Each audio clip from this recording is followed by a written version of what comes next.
Ngoje nge-14 February siya okay Malahleni Banquet Hall. okay bafowethu senibingelela lapho emakhaya igama lami nguSibongisana aka Mavuthela Dieza Brothers angihambi ngento phethu uba Senzimela lapho sinibingelele sinamukele kwi-Dieza Brothers.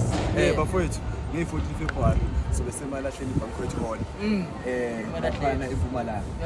Mfethu 14 February usuku le-Valentine bafowethu usuku lwe-Saturday and ku-right impela ngoba kunge-weekend kuyobe kuyi-Saturday so wonke umuntu siyacela mfethu ukuthi ube khona lapho ufuna ukubona iDieza Brothers or ufuna umuntu ukuthandana naye awunawo Ngila la. ufuna ukuthola umuntu ayihlangane emalahleni mfethu nge-14 February Valentine's Day bese singing and mingling sidibane khona Singile Mengeni. Is Lucia coming in tomorrow? no Lucia is not coming in tomorrow